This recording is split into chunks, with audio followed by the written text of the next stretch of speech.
This is the Absolute Business Mindset podcast, created and hosted by Mark Hayward. This podcast will interview entrepreneurs, business owners, and careerists. We will delve into their journey to success, key life milestones, and go deep into their area of expertise. Get ready to learn from other successes and failures. Today we have Marty Fahncke, who is a business investor, adventurist marketer, entrepreneur with 30 years success of growing companies. Hello, Marty. How are you? Good. Thank you for having me on your show, Mark. Absolute pleasure. Thank you for joining me.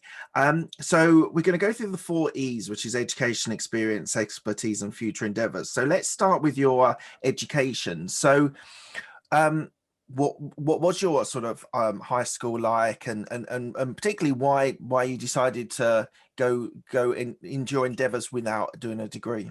Well, your 4 E's are going to be very interesting because just like a desired bar graph of revenues that increases, this is going to be more interesting as we go, because my education is not very interesting, but my future endeavors will be, hopefully. So Awesome. We'll go from there. So from an education standpoint, I did not attend university. I actually started my first business when I was 14. And when I was 16 years old, I started in the direct response marketing business at a call center. And I was working minimum wage, taking calls for people who had seen items on TV and they were calling to order them, and I was taking those orders. And it was very quick. From there, I realized that was not where I wanted to be. Of course, I was, a teenager, but I looked around and I actually did some math one day, and I recognized that I was making $3.35 an hour, but I was selling $10,000 an hour in product. Right. And I said to myself, there's a big gap here, and I want to find where it was. And the story is actually pretty interesting of how I progressed from being on the call center front lines to, within not too many years, being an executive at one of the largest direct marketing agencies in the world. And then a few years after that, growing from scratch the largest infomercial company in the world, which we grew from 0 to $300 million in 3 years. So my education came from doing. Right. Now, I am not an uneducated person. I'm a voracious reader. I have studied everything from the classics to the currents, and I would consider myself very highly educated. I just don't have the sheepskin on the wall to prove it. No,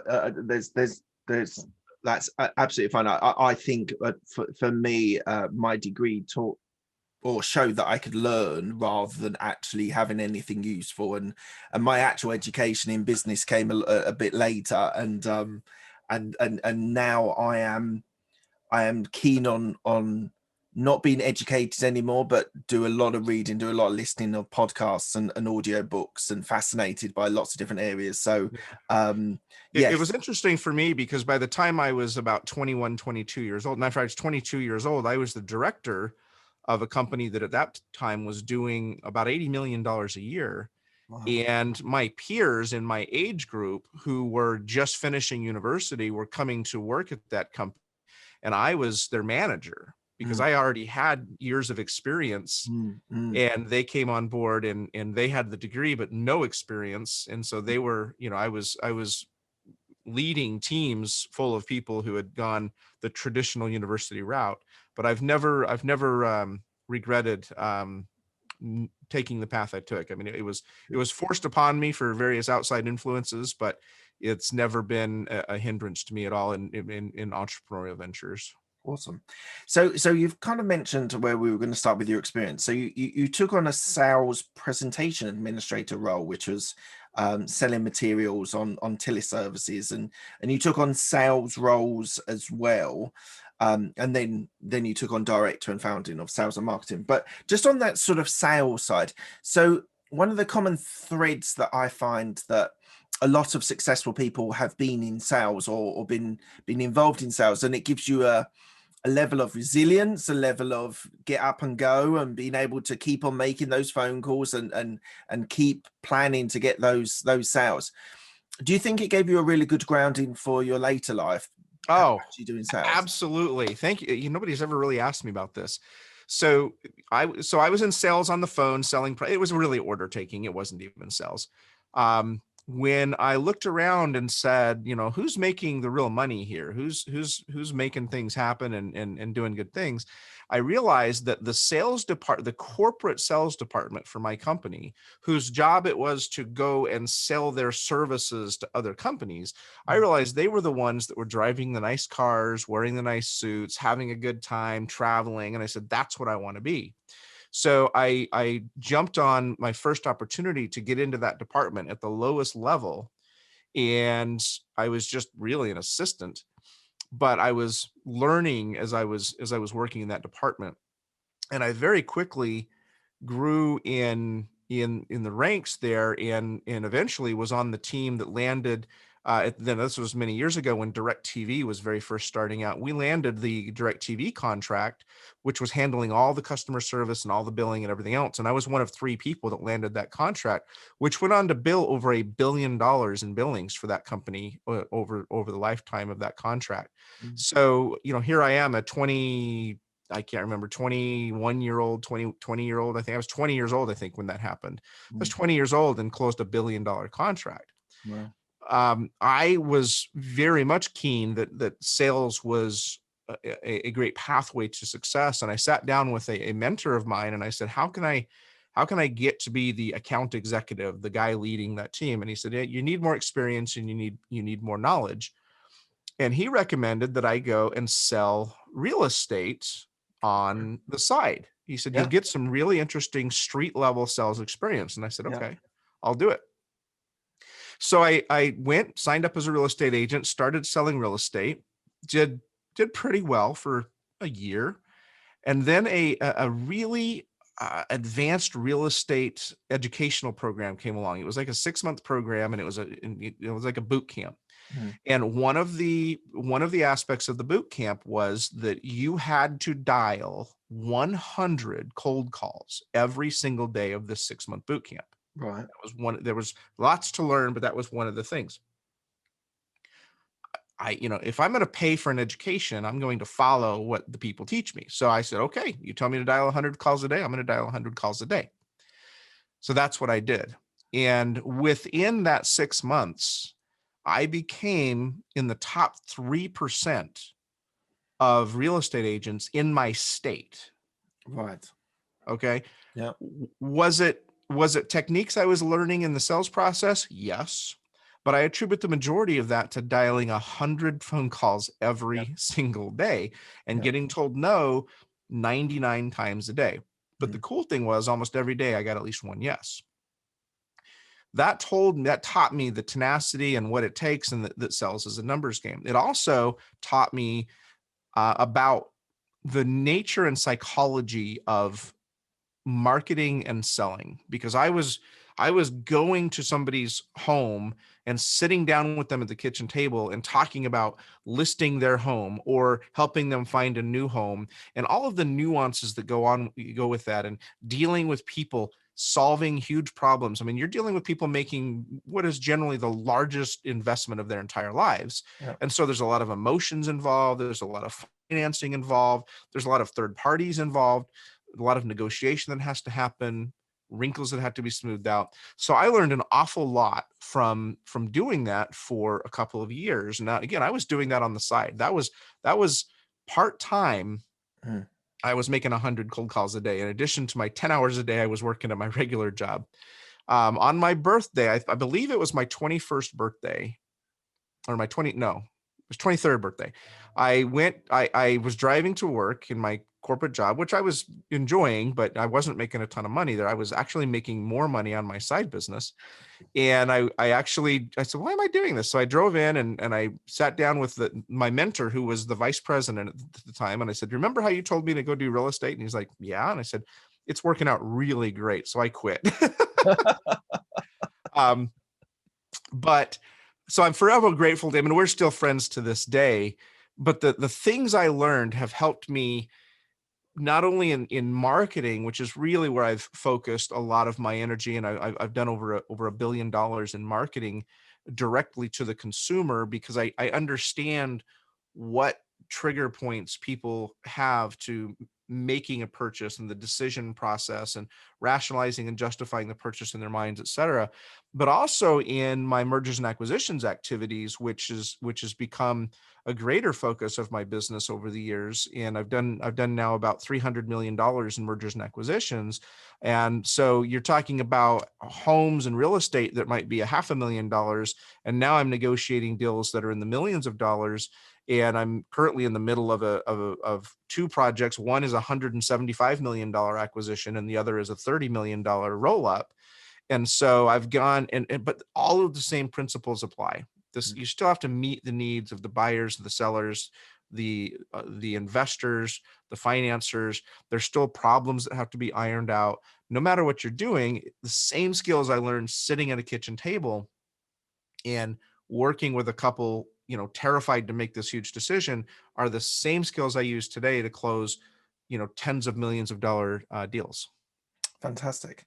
And am I right in saying that your first, so you had a director of sales and marketing roles. You progressed very quickly, but am I right in saying that you were a founder of, is it a conference call university?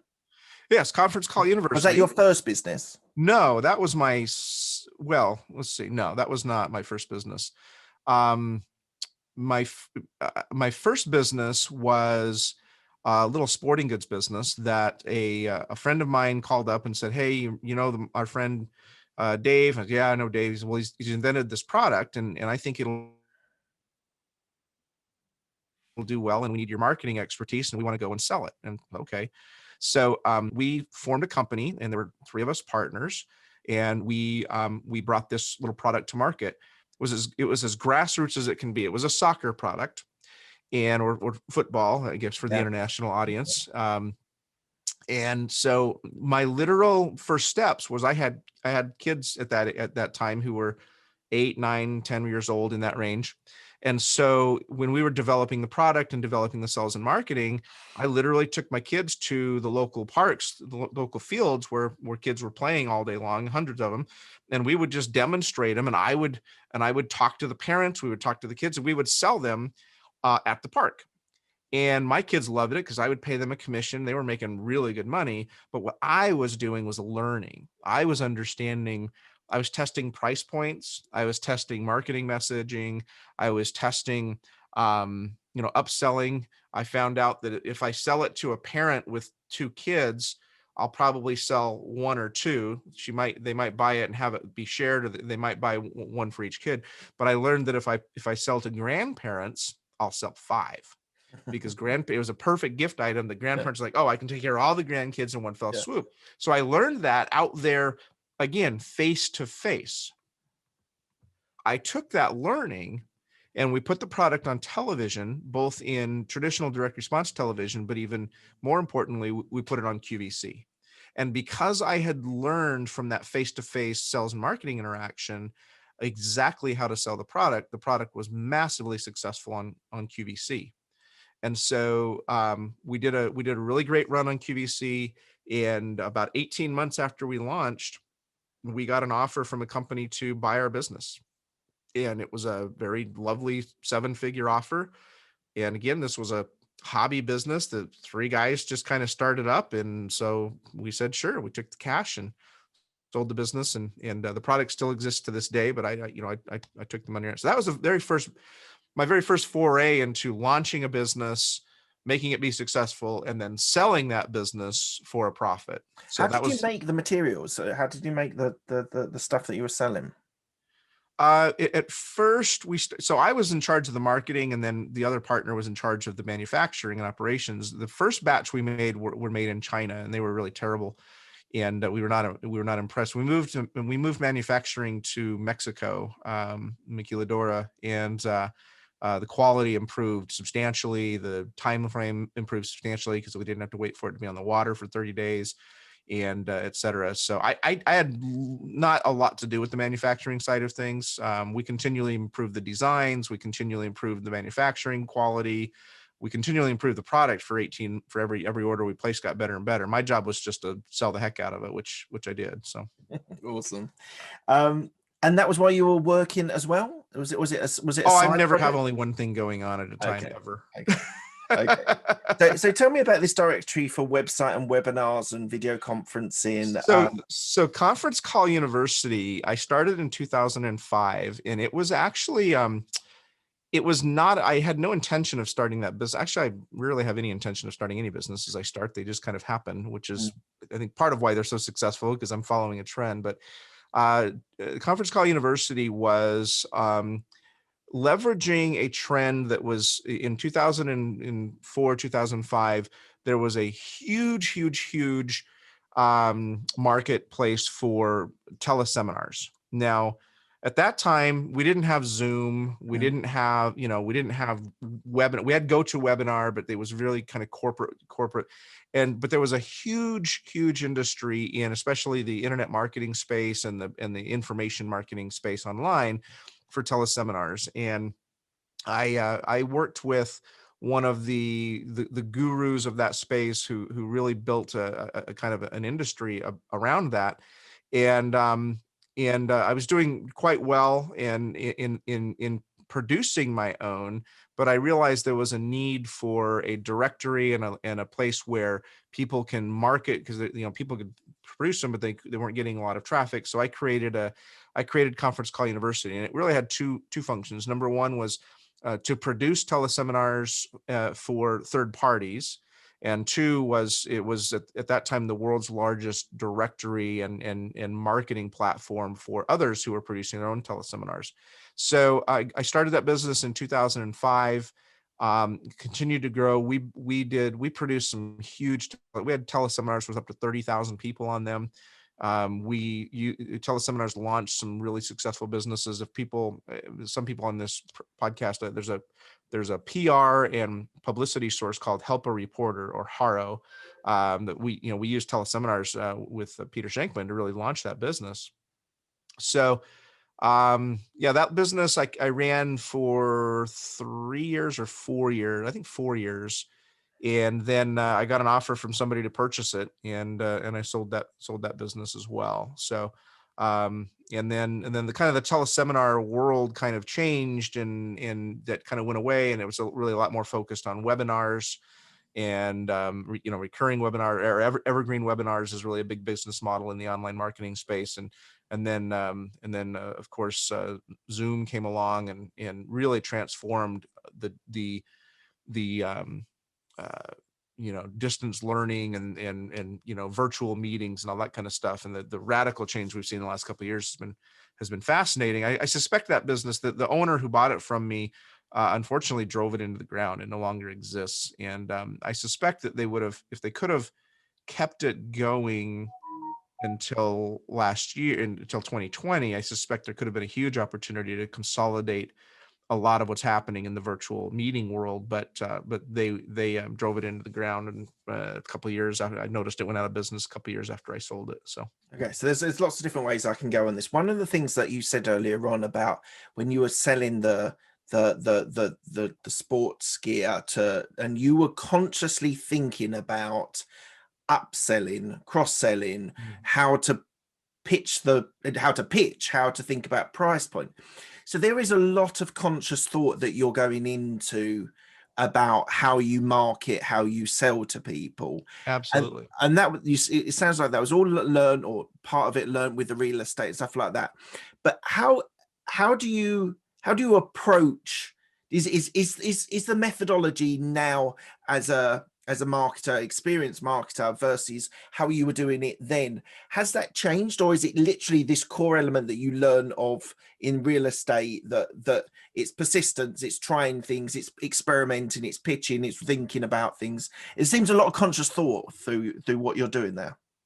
You ask really wonderful questions. I do a lot of podcast interviews, and a lot of the questions are the kind of the same questions, and you're asking very unique questions. So thank you for making my wheels really have to turn here. That's my pleasure. So I think part of it was taught just because like I said, it all probably stemmed from my sales and marketing experience, and very early in my career that was very scripted and kind of, robotic and objection, overcome objection, etc. But I think a lot of it has been really my curiosity about human nature and psychology. I am very much in tune with understanding, or the desire to understand the people I work with.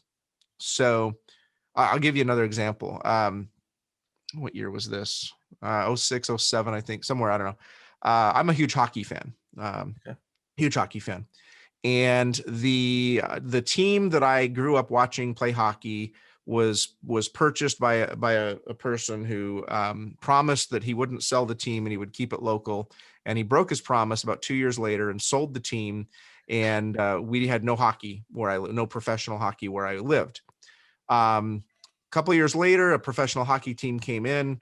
They were a great team. I was a season ticket holder. I absolutely loved it. We, my family all went, friends, like it was a huge thing for us. After a few years, though, I noticed a very sharp decline in attendance. And I read an article in the paper that said that the owners of the team were thinking about selling it because it was not profitable. So I called the owners and I said, I understand you're thinking about selling the team. I would really like to do whatever I can to prevent you from doing that. If it's a money thing, let me take a look at it and see if I can help you salvage the team and keep it here. And they were like, well, who are you? And I had to sell them on that I could do this. But here's what I did. So first of all, I wanted to understand the operations of the team itself. And I wanted to do it in a way that I could get honest information. So I had them hire me as a ticket sales rep. So nobody knew that I was actually there to save the team. They thought I was a ticket sales rep making $7 an hour plus commission. And I went in there and guess what I did every day? I cold called. So I cold called, dialed 100 dials a day to sell hockey tickets to season ticket or past ticket holders, corporate accounts, etc. I very quickly found some really great ways to sell tickets that nobody on the team had thought of, and recognize some ways that we could be selling a lot more tickets. I also identified, because I was this brand new guy, low man on the totem pole, just a $7 an hour cold caller, people will talk near that person as if they aren't there. So I learned an awful lot just by listening to people in that office. And I learned where the problems were and who the problems were. The next thing I did is I went to the owners and I said, okay, I've figured out one part of the problem. Now what I'm going to do is I'm going to go and I'm going to spend the next several games sitting in the seats and just listening to the fans. So I did that. And all I did was go out. They didn't know I was an employee. I just went out and I would change seats every quarter, every period. And I would talk people up and I would understand what the fans wanted. And I very quickly learned that what the fans wanted and what the owners thought they wanted were two very different things. Right. But the owners did not know that because they never asked the fans. Right. So after a month, the owners flew in. They were out of state owners. The owners flew in, called everybody in a meeting. I had presented my findings, and they basically installed me as the interim general manager of the team.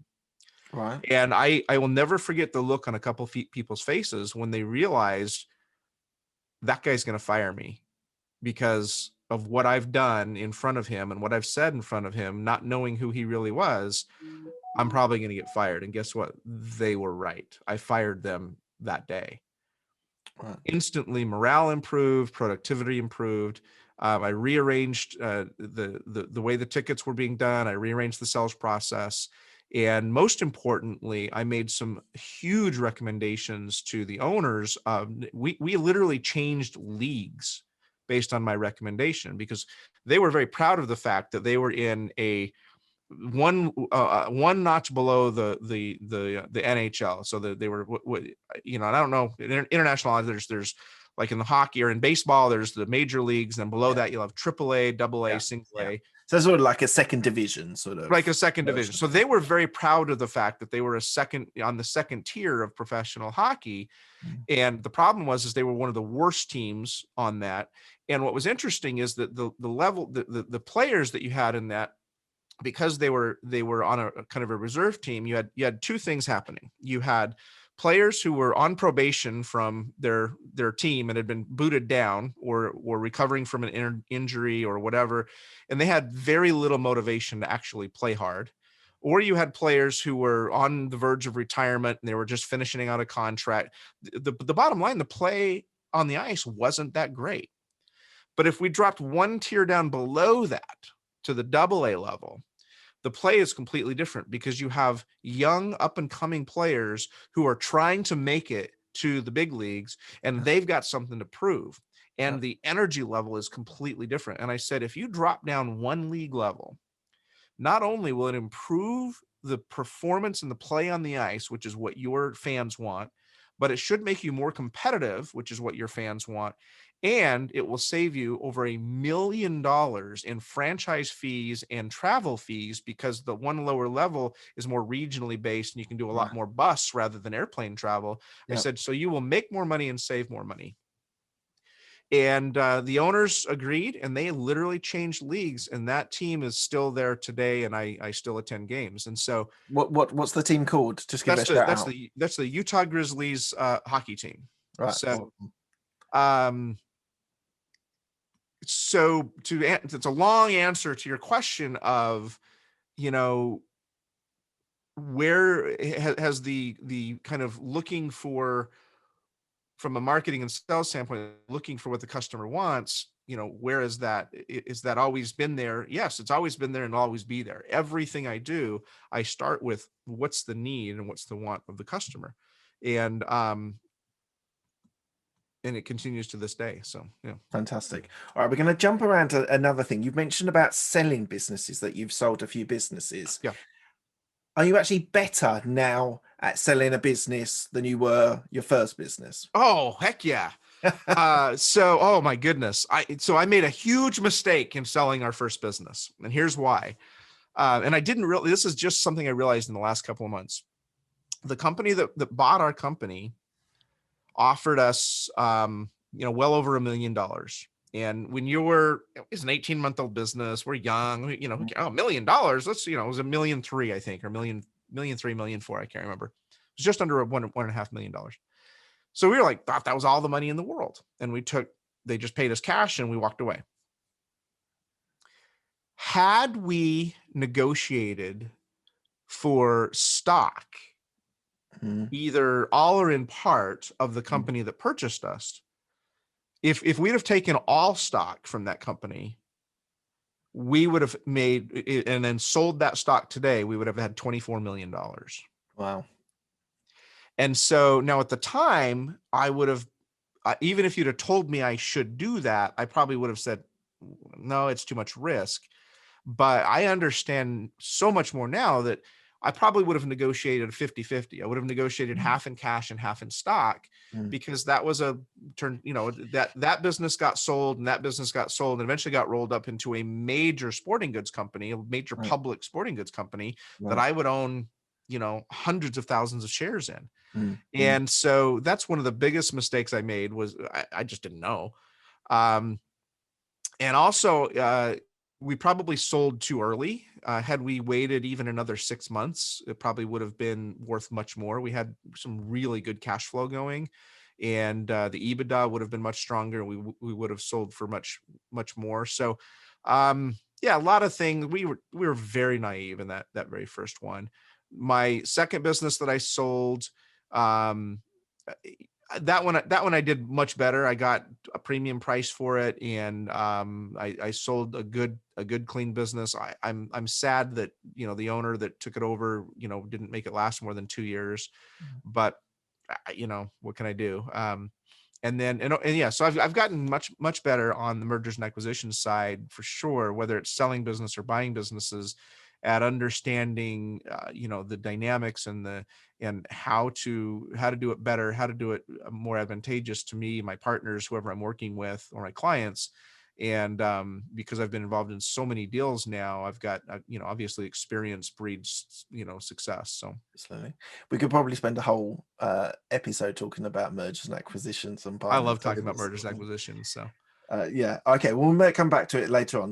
We've got a lot to cover, and I want to cover a couple of specific things. So I want to talk about Adventurist Marketer. So what is one? And we talked before we came on about retreats and the importance of these sorts of things. I hope these things are sort of intertwined. But what is an Adventurist Marketer? So the Adventurist Marketer is my brand that came up with. Actually, I didn't come up with it. Here's a key thing.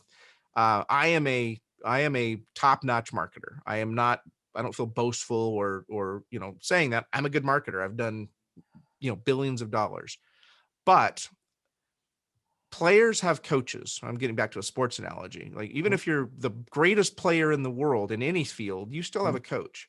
So when it came time for me to kind of rebrand my business, I brought in a third party, a coach, who looked at what I was doing and said, really, you're a glorified consultant and strategic advisor. Yeah, okay. Well, there's a million consultants and strategic advisors out there, and they're all the same. And it actually started with, I wanted to build a new website. And so she was like, okay, well, go find some websites that are what you want, and then we'll see what we can do. And as I was starting to look through websites from all of the other marketing consultants and strategic, business advisors out there, I realized every single one of them looked exactly the same. Every single one of them had the exact same words on it. Every single one of them had the exact same pictures, sometimes literally the exact same pictures, because they use stock photographs. And it's just like, you could not tell one from the other. And I thought, how can you be a self-proclaimed marketing expert or marketing consultant and have such plain vanilla generic marketing for yourself? So I realized, there had to be something different. So with the help of my business coach, she said, one thing that sets you apart is the fact that you do a lot of your business not in an office, not in a normal arrangement, but you do a lot of your business outdoors on adventures, whether it's doing business retreats at skiing, whitewater rafting, fishing, paragliding, or is this background I have behind me is a private island in the Florida Keys. So she said, what if you tied that to your brand? What if that's part of your business and you actually formalized it as a business model? I'd had it there as just a thing I do for years, but I had never formalized it as, if I'm doing an annual planning meeting with one of my clients, is it going to be more effective 3 days in a boardroom, or is it going to be more effective doing a ropes course where the people have to, a high ropes course where the people have to trust each other. They're putting their lives in each other's hands, literally, by holding, belaying the ropes and pushing themselves to physical and mental exhaustion. And then the next day, sitting around a campfire, staring into the sparks and the coals, and coming up with the next creative ideas for that business. And I will tell you that, beyond a shadow of a doubt, the answer is get out in nature. And I actually have, when I began to think about that as my business model, I started doing research. There are study after study after study that prove that being in nature makes you more creative, increases your communication with others, increases your ability to collaborate and coordinate, and very important in today's day and age, boost your immune system. Just the fact of being outside. Now, does every adventure have to be, climbing a 14er or whitewater rafting? No. We've done adventures that are as simple as group bike rides or, croquet in the park. I mean, sometimes it doesn't have to be a grand scale adventure, but I will say that the events I hold that are higher sort of danger level or adrenaline level do seem to be more productive because um, when people are working together in some sort of stressful environment or some sort of pressured environment, they tend to go through the four stages of team building, right? Which is um, uh, you know, totally just slipped my mind. They're burned into my brain, and all of a sudden I can't think of the four stages of team building. But anyway, but from that standpoint of being, not working together, the stress and there's arguing, and then they eventually gel together. If you're having to do teamwork to get down a whitewater river, and if somebody paddles wrong, you could literally flip your raft and die. Guess how well that team works together by the end of that day? Mm, They mm, work great together. mm. So then you take that and say, okay, guys, this is what we're going to do with the company. What's the plan? What's our quarterly plan? What are our quarterly rocks? What is our annual rocks? What's our vision?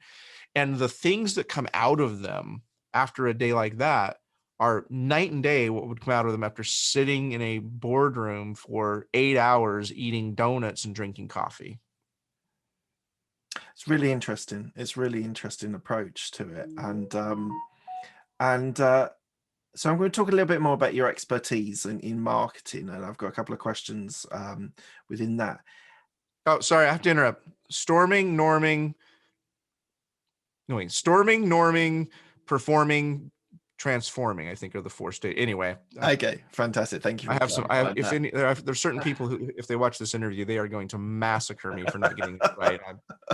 I might have to not let them see this interview. All right, go ahead. Sorry.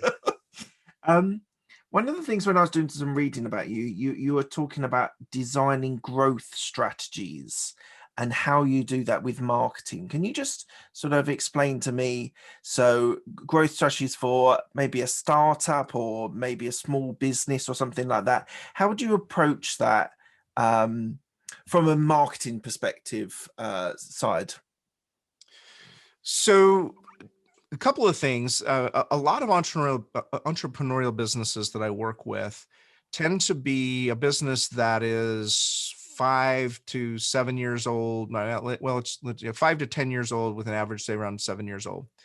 And the owners of those businesses tend to hit a point where they plateau. A lot of successful businesses plateau about every 5 to 7 years. Mm, And the reason that they plateau is sort of burnout to some degree, but more just doing the same thing over and over again because yeah. that's always worked and we're going to continue doing it. And the energy level of the owner of that company will tend to ebb and flow throughout the cycle of the business. And they generally hit an ebb at around, 7 years or so. And so a couple of things that we'll do to come into a business and help it grow again. And we can work with a business that's on the decline, or we can work with a business that's plateaued, or we can work with a business that's still growing, but just not growing at the level it should be. So first of all, we're going to look at processes and reporting. So many businesses that I work with we'll go into, and there are very few processes in place because they've been kind of doing things by the seat of their pants. When you take a business that started out as one guy in a spare room or one guy in a garage, and then it kind of just grows as he needs it, and it's very difficult to build a lot of good processes. And quite often I'll come into a business like that and find out that they don't have a clue what their numbers are. They don't know most of their KPIs, or they're looking at the wrong KPIs. So the first thing we'll do is um, help them to build out dashboards so that their KPIs can be measured. And we help them solve what are the right KPIs to be looking at. Mm, And then we start measuring those KPIs. And that dashboard is I use two different business operating systems, a hybrid of both. So one is the EOS, the Entrepreneurial Operating System, and the other one is the Gazelle's system, or the Rockefeller Habits system. And I've taken bits and pieces of both of those and combined them together. Sorry to go across you. Is EOS from Traction? Yes, Yes. that's the Traction. Yep. Yeah. And then the Gazelle's is from Rockefeller Habits. So Okay, Burn Harnish. So there are wonderful things about both of those systems, and there are a couple of things I hate about both of those systems. And so I've just kind of put the two together, taking the best pieces. So the dashboard is really from Rockefeller Habits and the Gazelle's. So every business I work with will build out a dashboard that literally has all the KPIs in a dashboard that has red, yellow, and green against the numbers based on our goals and objectives. So at any time, 24 hours a day, the executives, owners, whoever the people need to be involved in the business who are making decisions can look at the dashboard and see if there's red, you've got a real problem. If there's yellow, that's an indicator, that something needs to be looked at and improved. And if there's green, how do you leverage that? Most businesses, and especially businesses that are under, 5 to 7 years old, don't have anything like that. That which you measure improves. So that's step one, is identify your KPIs and measure them. Many businesses don't do it.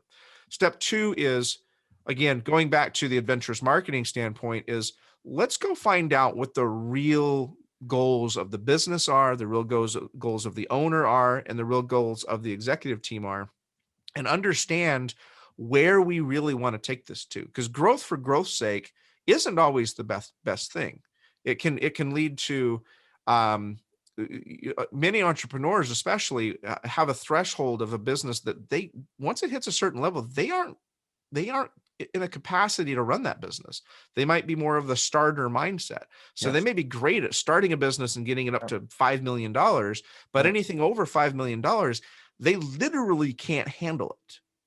And so I had a company, a client that I had a few years ago, and he had a business that he'd had for 15 years. And it was great for the first 10 years. And the last 5 years was a struggle. It had plateaued. It had been kind of up and down, and it sort of plateaued at a certain level.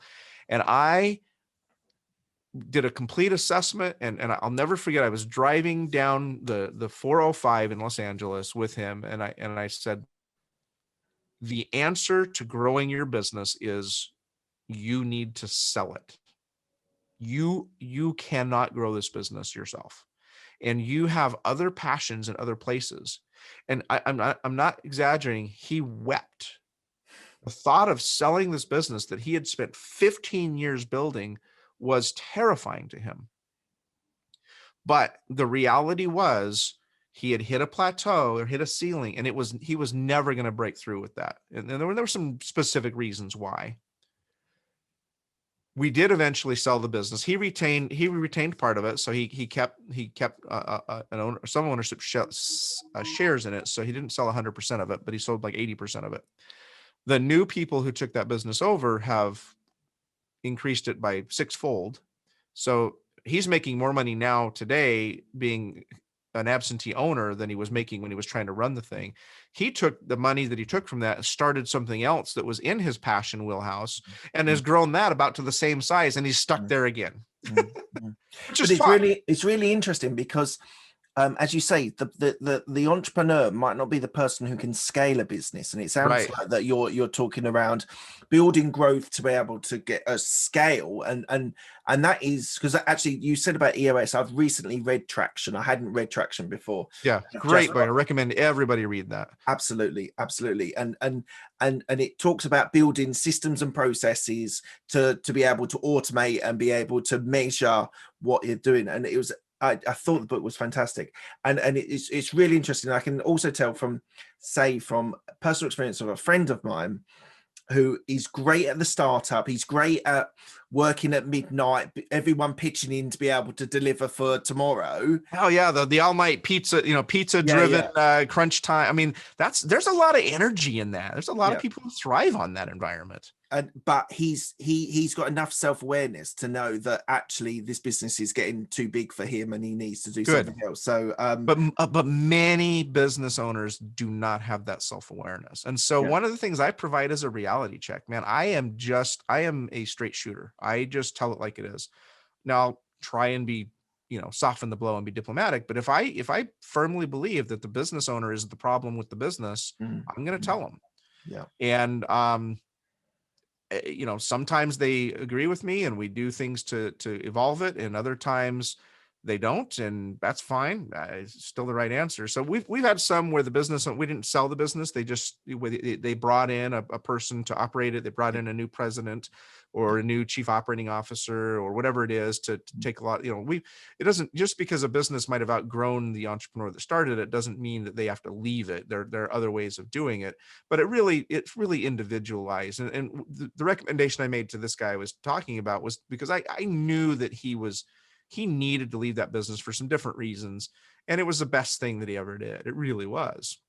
So but even myself, like there's a philosophical principle called Dunbar's number, which was a cultural anthropologist named Dunbar identified in I believe it was baboons or chimpanzees. I can't remember. Anyway, some sort of primate, that the groups of primates that exist in the wild, the family, there's the family unit, and then there's the actual kind of gang. And he realized that almost never did that exceed 150 members. And so he did some studying on that and then brought that back into into human behavior, and realized that there's a correlation there. And the reason why is because at 150, once you cross 150, you actually start to hit where you can't know every single person in your mm, business. If you have more than mm, 150 employees, yeah, you get to the point where if you're the owner, you yeah, can walk down the hall and see somebody who works for you who you don't know. yeah, yeah, Once that happens, everything changes in your business. mm, mm, So I am very cognizant of that number, and I personally don't prefer to work with businesses that are over 150 employees for that reason, because then you have to have a much more rigid corporate structure. You've got to, that's when all the red tape starts and the rules and the siloing and everything else.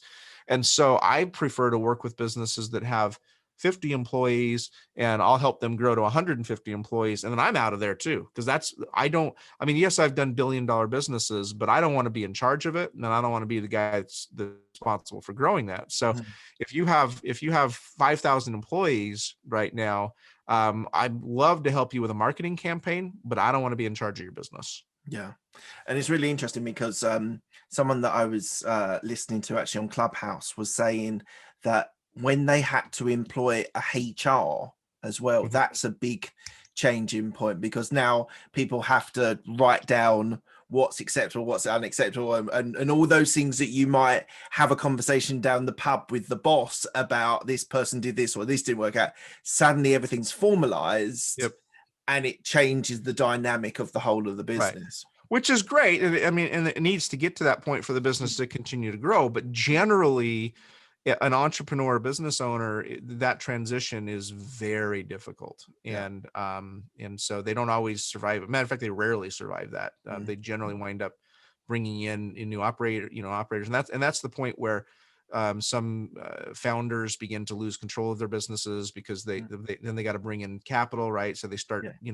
raising capital through PE firms or VC firms, and their shares start to get diluted, and Yeah. lots of different things happen there. So that's why I'm a real big fan of kind of the like I said, the 50 to 150 level employee business Right. is my absolute sweet spot. I can work with any business, but that's my sweet spot. Okay. Right. I want to be respectful of your time and we might overrun slightly, but I just want to do the last two things. So the last one is future endeavors, which is the last of our E's. And then I've Yep. got I've got 6 quick fire questions. They're a little bit Woo! thought Okay. provoking, a little bit thought Thanks. provoking. They don't need a quick answer, but they're there just to give to have some quick questions. But I wanted to give enough time for your future endeavors. So tell me about what you still want to achieve, what you're still planning for now. Yes, absolutely, and thank you for that. So right now, I've got a couple of areas of focus. So number one, I'm working on a very large deal, also in the sporting goods industry. Oddly enough, everything comes full circle. It's a $175 million acquisition, and some partners and I are working on that. That's been really fun and exciting. We've been working on that for a little while. More exciting is I'm working on a roll up in the home healthcare business. So in the United States, I know in other countries they don't have, totally different models, but in the United States, there are a number of home healthcare businesses who they're the ones that go into the home. They could be nurses or physical therapists, et cetera. They go into people's homes, they take care of the people, their physical needs, whether it's medical, whether it's therapeutic, et cetera. And there's a very interesting phenomenon happening in that industry. There's about 14,000 home health businesses in the United States right now. And most of them were started by nurses who were tired of the typical hospital environment, and they wanted to start a business and be able to provide more personalized care, be able to take care of people in their homes, which is what people want. They don't Mm, want to go to the hospital. mm, Again, listening to the customer, right? mm. So, and a lot of these people have started their businesses, and it's a grind. It is a tough business. And with the COVID pandemic, it has been made even more difficult. So there are a lot of these business owners who started their companies, again, 5, 6, 10 years ago, and they are getting burnt out. And I literally have had conversations with owners of these home healthcare businesses. These are owners of a $3 or $4 million business who are on the phone, driving down the road, talking to me on the phone. Their entire patient roster is on the seat of them. Their entire company is on the seat of their car in file folders, and they're having to try and do their billing and run the business between taking care of patients, because they shouldn't be taking care of patients, but getting people, people don't show up for work, and this Mm, patient has to be mm, seen, and so they wind yeah, up out in the field. It's a tough business. And so we believe that we can do it a lot better. We believe that we can provide through efficiencies of systems, and especially through 360-degree analysis of our goal is to have the entire system automated, platformed, so that every interested party has an app that provides us continual and constant feedback. So the patient has an app. Was your caregiver on time today? What services did your caregiver provide? Were there any problems with your caregiver? There's a big problem with abuse with home health care, and with elder care and nursing mm, homes and things like mm, that. One of the ways we want, and they're underreported. Patients are afraid to report it. So we're building into that system a way of identifying any problems we might have with any employees that mm, don't require the patient to actually tell us. We mm, have indicators in the way we're framing the question. So, yeah, also, almost every patient in a home healthcare environment also has somebody tied to them who's the real customer. So, in our world, it's oftentimes you have a patient who's, an 85-year-old who's, at home with multiple diseases. The customer is their offspring. So it could yeah, be the 55-year-old executive who yeah, has plenty of money and plenty of desire to take care of their parents, but doesn't have the time. So mm, they're bringing us into the fold to kind of replace that. Well, guess what? They're part of that process too. They become part of that 360-degree assessment. We want to understand, when they're talking to their mom or their dad, are they getting the care they need? We're asking for feedback from them. And then, of course, all of the care providers are all digitized. So we're going to modernize and streamline this process so that the owners of these home healthcare businesses don't have to be so stressed out of running a very inefficient business. They can get the billing off of their hands, they can get all the paperwork off their hands, and they can go back to doing what they wanted to do in the first place, which yeah, was provide quality care to patients. yeah, And when I've told this story to companies that we're in negotiations with to acquire, I don't know why I make a lot of people cry. I've literally had people weep with just like, oh, the weight this would lift off my shoulders. Yeah. That's what I've needed. And so, yeah, so we've secured a $30 million commitment to begin that. Our goal is to build a national brand in the home healthcare space, and that's the first phase of it. So we are very aggressively looking for home healthcare businesses to partner with and acquire, as well as technology platforms and other back office support to help us grow that business. And yeah, grow that over the next couple of years. So that's one thing that we're spending a lot of our time and energy on right now. Very fun, very exciting. And then the last thing I'm working on is I own multiple marketing agencies. So digital marketing, radio marketing, TV, advertising, direct mail, you name it. And one of the things I'm working on is consolidating and looking for more marketing agencies to roll up into one big agency, and we're looking to make it a multinational platform. So right now we've got we're very actively seeking agencies in Canada and the UK, and just beginning some conversations in Australia. And so and we're looking to roll all that up into one one efficient brand. So I got a lot going on. Wow, it's exciting times. But it's fun stuff. So yeah, if anybody has a home healthcare business that they know of that the owners might need some help, or an advertising or marketing agency that would be interested in either a minority or majority investment, that's what we're working on right now. I'll have to link you after we recorded. I'll have to link you with a friend of mine who's involved in healthcare, and from a slightly different stance. But I think you guys could really hit it off because you're both in the same area. So I will do that after. Okay, thank you for that. As you say, exciting times. Okay, so we're coming to the end of the interview. I asked the same 6 questions to all of my guests. All right. They're quick fire questions. They don't need quick fire answers. It's up to you. And I've been told that they're thought provoking. So all right. Well, so far you've asked some very thought provoking questions, so I have high expectations. Thank you. First question is, what's the best decision that you've made? Oh, geez. Best decision that I've made. Best decision that I've made is ensuring for the last several years that I take. Now, this is a very American answer. So Okay.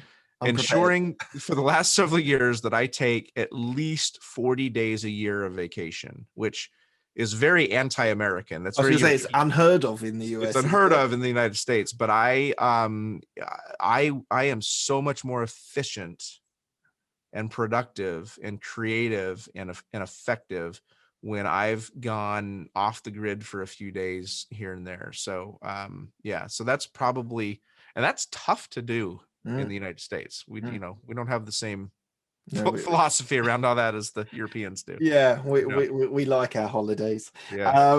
What's the best piece of advice you've been given? Oh, that one's easy. So Zig Ziglar, back when I was a wee lad, you can have anything in life you want as long as you help enough other people get what they want. And I have practiced a model of servant leadership ever since then, and it has served me well. Awesome. Who's the person that's helped you most in your career? Opal Singleton. So when I was that minimum wage call center worker, I was even when I was on the phones, I was one of the top salespeople. So I had my name on all these kind of plaques along this hallway, and she was it's a crazy story. She had just her assistant had just quit, and so she was walking down the hall thinking, where am I going to find another assistant? I got to go through the whole process of interviewing and the whole thing. She's walking down the hall and she's seeing my name in that of the corner of her eye, subliminally, really. Just I keep seeing the same name on all these plaques. So she stopped and looked at the name. She walked into the big call center room and said, who's this Marty guy? Is he here? And so they came and got me, and she looks at me now. Okay, picture this. I'm 18 or 19? I was 18 years old. I was 19 years old. I was wearing a Van Halen concert t-shirt. Awesome. I had, raggedy torn jeans. and super long hair. And she looks me up and down. And instead of judging, going, this kid can't work on the executive floor with me, she said, "Are you interested in a job?" And I said, "Yeah, sure." So she said, "All right, come upstairs." Did you This know was, who she was at that I time? had no, I knew that she was a bigwig. Okay. Okay. Right. One of the bigwigs. Yeah. Yeah. So she said, "All right, come upstairs." So I worked with her for the rest of that day. This was at like lunchtime. So I worked with her for like 3 or 4 hours. And at the end of the day, she said, "Do you want to do this all the time?" And I'm like, "Yes, I do." And she goes, "Okay, I'll see you at 8 o'clock tomorrow morning." I went home.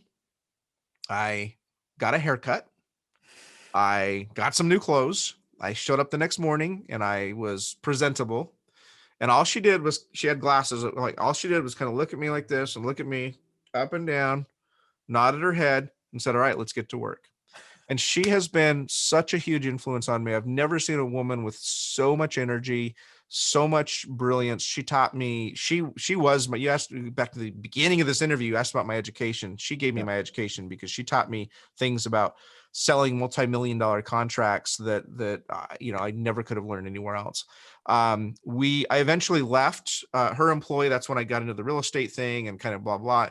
And then she called me up several years later and said, "Hey, I've got this company. I think it could be something. I need you to come help me grow this." And that was the company that we built from 0 to 300 million in 3 years. That was her, and I did that together. So I worked with her twice. Mm. And so I always credit her for giving a long-haired rock and roll teenager a break and not judging that book by its cover. Mm. And I owe so much to her and the things that she taught me over the years. And today I'd like to give a shout out. So she runs an organization called Million Kids, which is an anti-human trafficking organization located in Riverside County, California, millionkids.org. And she flies around the world and this is the last 12 or 15 years of her life. And she's in her, I'm not going to guess her age. She's not, okay, forget it. You won't appreciate it. She'll yell at me, but she'll smile. She literally flies around the world saving children, rescuing children, both in the United States and abroad. She's spent time in Thailand and Vietnam, and her work today is so incredibly valuable. Millionkids.org. Please, if you're watching this interview, go to the website and give her some financial support, because they're a very shoestring organization that's doing huge things and impacting lives around the world. That's amazing. If you give me the details, I'll drop it into my show notes, and so we can be. Oh, thank you. Yes, I'll send you the URL. Next question: do you have any regrets? No. I am blessed to be where I am. I love what I do. I have been blessed to have a career that has been fun and profitable and inspiring to others, inspiring to my kids, who are mostly entrepreneur. Almost all my children are entrepreneurs. I've certainly not made all the right decisions. I've certainly not done all things, but my failures have created who I am today and made my successes even bigger. Fantastic. Great answer. What are you most proud of?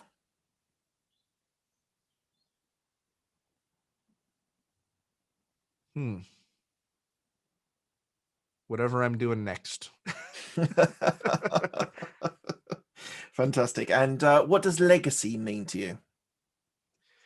So at the beginning, circling back to the beginning of this interview, you had a difficult time pronouncing my name. I do apologize. And that's because it's a very unique name. Right. I am the only, well, first of all, if you have the name Fahncke, Fahncke, and you're in the United States, you're in some branch of my family, which there aren't a lot of them. Most of them are in Ohio. There's a few in Utah. And there's only one Marty Fahncke in the entire world.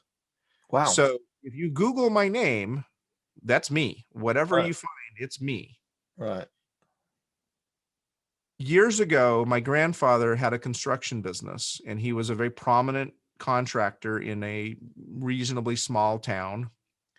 And everybody knew who he was, and everybody knew his name, and the homes he built were of good quality. My dad had a mechanic shop who he took care of people's cars and serviced them, and was proud of his legacy. And my dad pulled me aside one time and said, the only people with our last name in this entire state are members of our immediate family. And, your grandfather started this company when he got home from World War II in 1946. And this was this was years ago, but in many years. So the name means something. And if you screw up for all of us. And that's stuck with me to this day. And so I have tried in every way I can to leave a legacy with my name for my children, my grandchildren, etc. Have I been perfect? Absolutely not. But I've tried, and I'm very proud to say that if you Google me, you'll get thousands of results, and not one of them will be negative. Okay, so two follow-up questions. Is your dad still with us? And Yes. the second question, okay, fantastic. So you still got the memory of him sort of saying that to you. And have you had that same question have you said that question to your kids as well? Yes, absolutely. Oh, absolutely. I've had that talk without question. It had such an impact on me as a kid. Yeah. I want to have the same impact on them. So fantastic. Not everybody is blessed with a unique name that, is tied to them, but everybody is still leaving some sort of legacy, and you need to be thinking about what that legacy is. And so that's mine. Is I want to leave, I want to leave a good name for the generations to come. Fantastic. And you've mentioned it a couple of times, and where can people find you if they want to reach out to you? Adventuristmarketing.com would be the best place to go. Adventuristmarketing.com. It's my website. It's got lots of information on there, and my contact page and everything else. Excellent. Thank you, Marty. It's been an absolute pleasure talking to you today. You as well, Mark. Thank you very much for your time. My pleasure. Thanks a lot. Cheers. Bye.